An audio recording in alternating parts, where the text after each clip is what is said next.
हैदराबाद के पुराने शहर के चंद्रायन गुट्टा हलके में सफाई के नाक़िस इंतजामात पर आवाम की जानिब से शदीद तनकीद की जा रही है।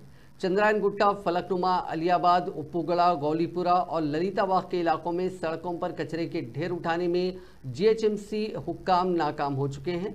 बारिशों की वजह से लोग खास तौर पर बच्चे मलेरिया, टाइफाइड और डेंगू जैसी बीमारियों का शिकार हो सकते हैं।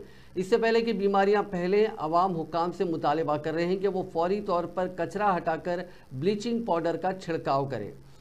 मकामी लोगों ने शिकायत की है कि घरों से कचरा उठाने वाले गाड़ियां 3-4 दिन बाद आती हैं और जब आवाम उनसे सवाल करती हैं तो गाड़ी के मुलाजिमीन उनसे बदतमीज़ी करते हैं।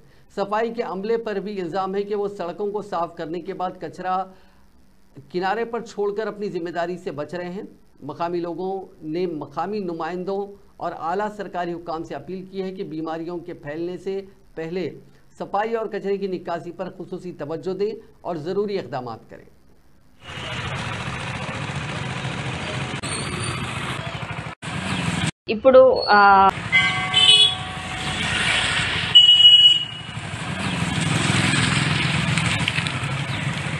ఇప్పుడు ముఖ్యంగా జిహెచ్ఎంసీ అధికారులకు నా యొక్క మనవి ఏమిటంటే, ఈ వర్షాల కారణంగా పారిశుద్ధ్య కార్మికులు చేయాల్సిన పనిని సక్రమంగా చేయకపోవటం వల్ల వాళ్ళు వేసిన చెత్తని తీసిన చోట శుభ్రం చేయకపోవటం, బ్లీచింగ్ పౌడర్ చల్లకపోవటం, అది అలాగే ఉండటం వల్ల ఈ నీరు అంతా అక్కడ జమ అయ్యి మురుగు వాసన వచ్చేసి వాటిపైన దోమలతోటి ఇప్పుడు ఆల్రెడీ మన తెలంగాణ మొత్తము డెంగ్యూ వ్యాధి, మలేరియా ఇలాంటి జ్వరాలతో చాలా ఇబ్బంది పడుతున్నారు. ఏ హాస్పిటల్లో కూడా సందు లేకుండా ఉన్నది.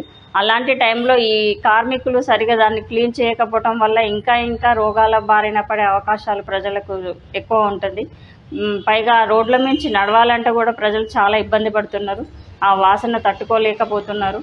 ఇలాంటి వాటిని కొంచెం గవర్నమెంట్ అంటే జిహెచ్ఎంసీ వాళ్ళు చర్య తీసుకొని ఆ పారిశుద్ధ్య కార్మికులతోనే అవి క్లీన్ చేయించటం, బ్లీచింగ్ పౌడర్ చల్లటం కానీ ఇలాంటి ఏర్పాట్లు చేయాల్సిందిగా కోరుకుంటున్నాం.